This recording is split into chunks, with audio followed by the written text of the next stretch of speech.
दोस्तों, आज हम आपको लेकर आए हैं शहीद डॉक्टर दीवान सिंह काले पानी के म्यूजियम में, जो कि चंडीगढ़ मोहाली से करीब 15 किलोमीटर की दूरी पर स्थित है। और जब हम चंडीगढ़ से सिसवा डैम की ओर जाते हैं तो रास्ते में आता है शहीद डॉक्टर दीवान सिंह काले पानी का ये म्यूजियम। डॉक्टर दीवान सिंह का जन्म 22 मई 1897 को गांव गलोटिया खुर्द जिला सियालकोट में हुआ था, जो कि अब पाकिस्तान में है। इनके पिताजी का नाम था सुंदर सिंह और इनके माताजी का नाम था इंदर कौर। छोटी उम्र में ही इनके माता पिताजी का देहांत हो गया था और इनका पालन पोषण किया था इनकी दादी जी ने और इनके चाचा जी ने। स्कूल की शिक्षा पूरी करने के उपरांत इन्होंने मेडिकल कॉलेज में दाखिला लेने का निर्णय लिया। ये मेडिकल कॉलेज आगरा में था और दाखिला इन्हें आसानी से मिल गया, क्योंकि जब इनकी इंटरव्यू हुई थी तो कॉलेज के प्रिंसिपल इनकी इंटरव्यू से बेहद ही प्रभावित हुए।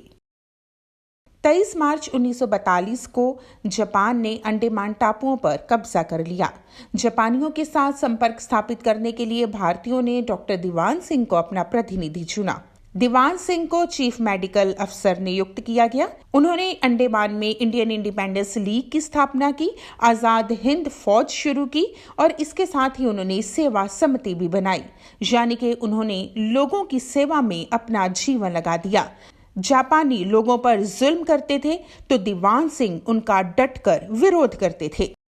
इसके बाद डॉक्टर दीवान सिंह को रंगून जाने का हुक्म हुआ तो दीवान सिंह अपनी पत्नी और बच्चों के साथ रंगून में चले गए। डॉक्टर दीवान सिंह लोगों की सेवा करने के साथ साथ कविताएं भी लिखते थे और उनकी पहली कविता कलकत्ता से प्रकाशित होते मैगजीन कवि में प्रकाशित हुई। ब्रिटिश की ओर से लगातार बमबारी हो रही थी। जाहिर सी बात है कि इस समय जासूसी भी हो रही थी। बेकसूर लोग जासूसी के इल्जाम में पकड़े जाते और उन्हें मौत के घाट उतार दिया जाता। कुछ एक हिंदुस्तानी ही डॉक्टर दीवान सिंह को पसंद नहीं करते थे।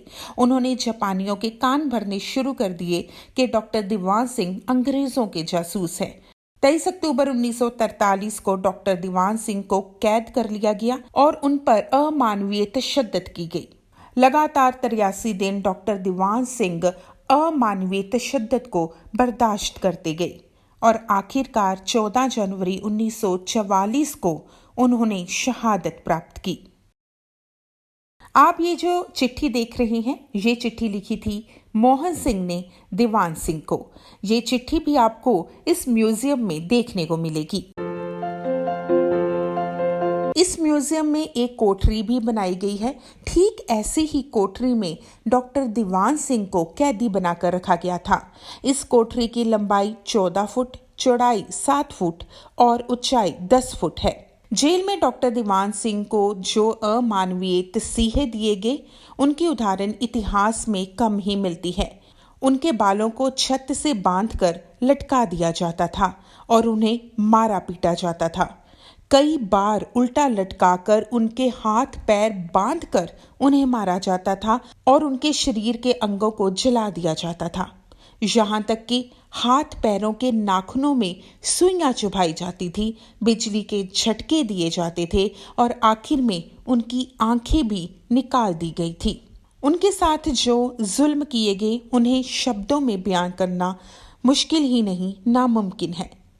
हम सब डॉक्टर दीवान सिंह काले पानी की शहादत को नमन करते हैं।